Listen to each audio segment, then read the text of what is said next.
Hey guys, Krystal Lee Moore here, also known as your Home Sweet Home 519 Realtor, Krystal Lee Moore. And this is Realtor Life, a fun and entertaining look at life in the trenches as a real estate professional in Ontario. And I'm very excited for today's episode because we're going to be having a nice chat with my teammate and my colleague and my friend, Minna Nguyen. Minna has been a realtor for 4 years, and she and I formally ended up creating a team, the 519 Home Sweet Home team, earlier this year. And she's fabulous. We get to do cool things like we have a Rise women's networking group in London. And I think her story is so inspiring for realtors, for business women, for entrepreneurs. And so I wanted to have her share. Welcome, Minna. Hi, thank you for having me. Absolutely. Just so excited. So you originally, you weren't in real estate when you first started in the business world. Yes. I actually, my whole life, I felt like I needed to go to university because I was told I needed to go. Yep. And like many of us do. Yeah. And basically, once I finished high school, I didn't know what I wanted to do. And I was very lost until I spoke to my mother, who runs a family business, a spa. Ooh, yes. Yeah. And so I thought, I've always wanted to work for myself.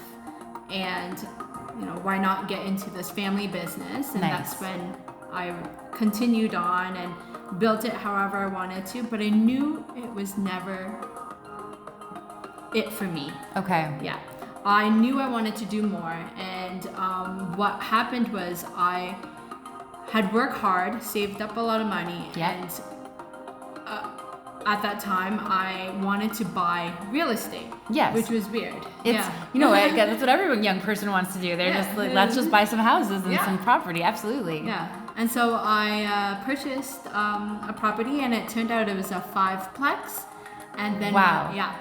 My love for real estate kind of just started there. Amazing. And then when was it that you decided to make the jump from becoming just an investor to becoming a realtor? It was when COVID hit. Okay. Yeah, and that was when the spa had to be closed down. Yep. And because it's a family business, every single person in my family had nowhere to go. Oh, goodness. Yeah, we didn't have any income. And so then I thought, you know what? This is my chance to leave the legacy behind to other relatives and continue and pursue my real estate career. And good for you, because I think, as a culture and as a company, as a group of people in the world, I think we all have kind of this almost like a PTSD from COVID, and good for you for taking that moment and really like just diving in. And I've gotten to know you very well, so I know that's the kind of person you are. Yeah. But you had to, you could have also just waited on the sidelines until things got better. Yeah. When you see your chance, you take it. Yes. You run. And so you became a realtor, and what was it about? What would you say your first few experiences? So you became a realtor in COVID. Yes. And what would you say kind of was your experience as starting in this career during a global pandemic? It was definitely, I feel like when I became a realtor, I kind of was hit with a very fast-paced market. Yes. Yeah, it was insane. Absolutely insane. And you know what, I don't know if it's luck, but I lucked out and I kind of hit the ground running, and it all came at me quite fast. Yes. And so then I'm sure with many people, you gain experience by experience. By doing it, yes. Yeah. And I think what's interesting too is that what we are seeing now, and good for you, because I think you have a good combination of, you did have to learn a lot very quickly, and you were very busy very quickly, but you've also taken the time to learn how to work in a market that's not insane. Yeah. And I think a lot of our colleagues right now are struggling because when they came in and it was so busy, you just think that's how it is. Yes. And spoiler alert, that's not how it always is. Definitely not. But yeah, so it was super crazy. And then now you have a unique background because of the investment properties, and you have a lot of investment networks and friends. Yes. So how does that play into your business? Yeah. So I actually am surrounded by a lot of amazing investors. where they invest in investment properties. So that's when I go out to hang out with friends, that's what I'm talking about. Nice. That is my world. So having these connections, you get to meet new people, and the good thing with investors is they will keep wanting to buy and sell. Yes. So it definitely helps my business there. For sure. And I think it's such an important, like, I do think it's good to be able to know a little bit about everything, but what I really like is that you've really turned it into almost a specialty where you get to know because there's a lot, it can get complicated, right, for investments. Yes, for sure. And if you are thinking of doing that as a career, I think dabbling in investments is okay, but you've really made it like your business to know about it. Yeah, when you're surrounded by people who know so much, you almost feel like the imposter syndrome. So it almost pushed me to actually go through properties with people who know about it and tell them to, teach you all about what it takes to have an investment property, how to deal with tenants, or how to fix anything, right? For sure. Yeah. And I think what's cool, because you and your husband actually manage your rental properties, and I think that's awesome. Like me and my husband, we do not manage our rental property because it's further away. Yeah. But I think it's fantastic because you also learn, like, you develop a relationship with tradespeople. Like, didn't you had a situation where you hired someone to come in and work on one of your properties, and then that person became a client? Yes, exactly. And that's because when you deal with these properties yourself, you're then dealing with contractors face to face, and they can see that you know what you're buying, and you can guide them along this real estate investment journey. And Absolutely. So then you can kind of market towards them. Yeah. And that's the thing. I think one of the biggest things I've noticed with those of us that have been able to keep the success, I mean, it's still not the market that it was, but keep that success, it's in knowing that every time you meet a person, it could be an opportunity. So make sure you're being friendly and professional. Exactly. Yeah. Share the knowledge. And I think if they can see that you want to help them too, they can tell that you are looking for, Absolutely. Yeah. And we've talked about that in previous episodes too, about like networking and how that reciprocity, like having that desire to actually help others.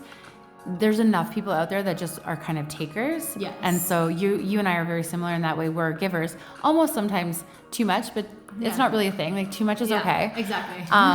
But the thing is, like when you meet those other businesses and other colleagues, it's so nice because then now they know, like this guy will know, hey, every time I get a client, you could get a client. Yes. And so that's kind of cool. Share clients, and if you support them, they'll support you. And Amazing. Now, what would you say? So I know like this is realtor life, but also entrepreneur life. So when you're building relationships, and I think what you have, in addition to many, many talents, but you have a really great ability that we've talked about where you'll go to like a party.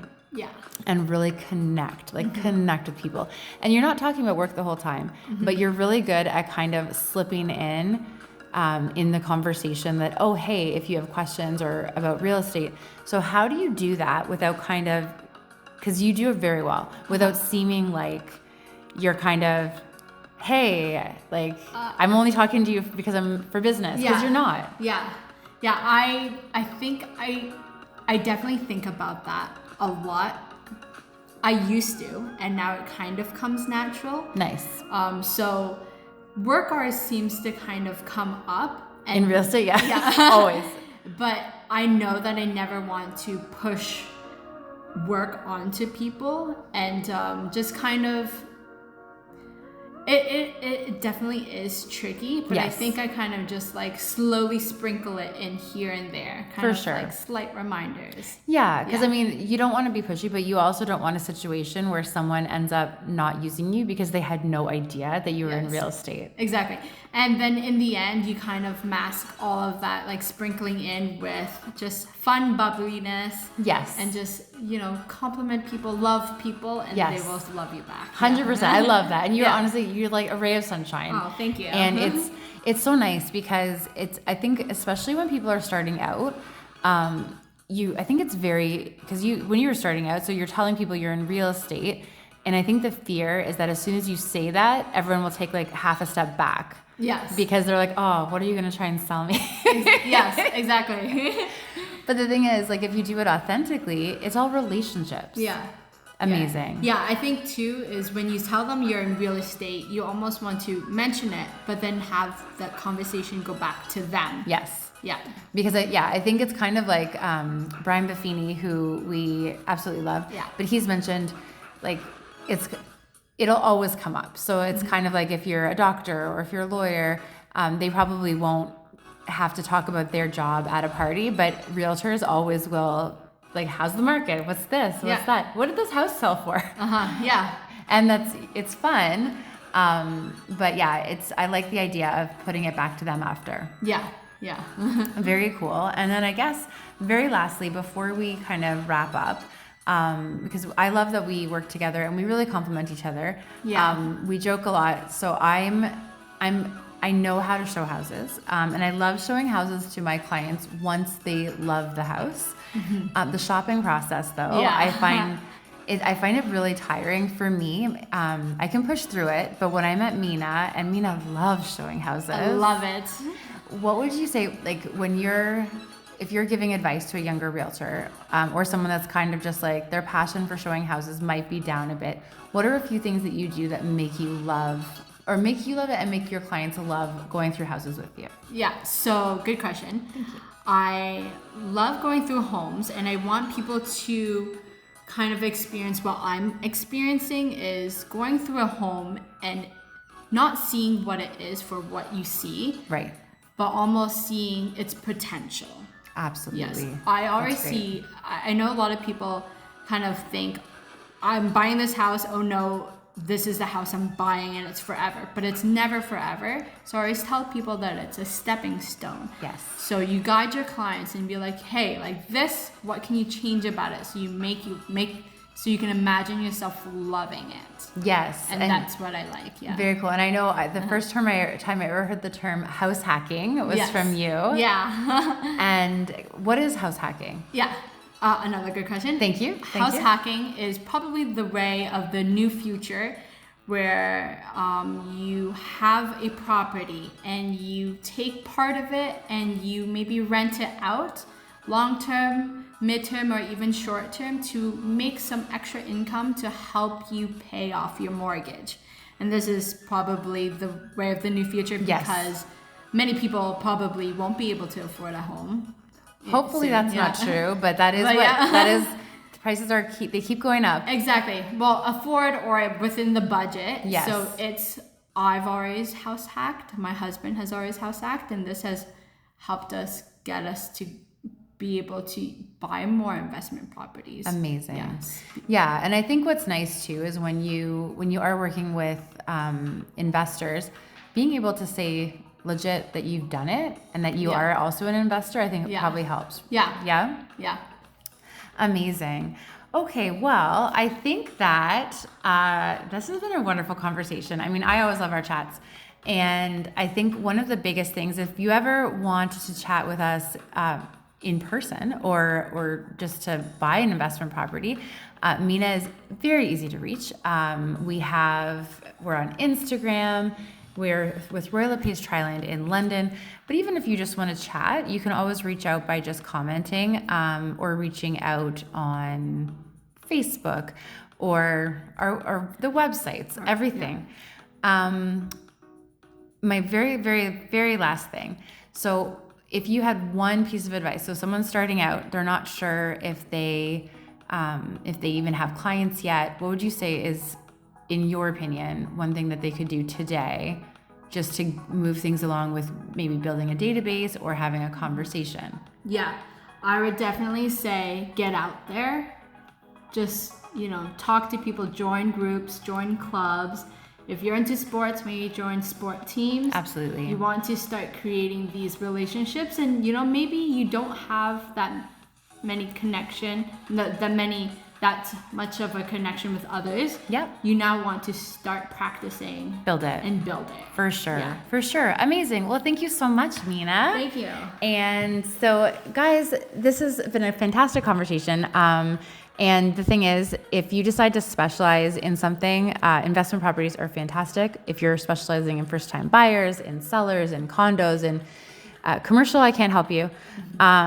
But everything else, it really comes down to just figuring out what's authentic. And that's the same thing with your relationships. Make sure that they're authentic, and you will, as Minna said, you can love on people and have them love on you. And I'm Krystal Lee Moore Lucier, also known as your Home Sweet Home 519 Realtor. This is Realtor Life. Thanks so much for listening. It's been great to have you guys here. Thanks again, Minna. Thank you.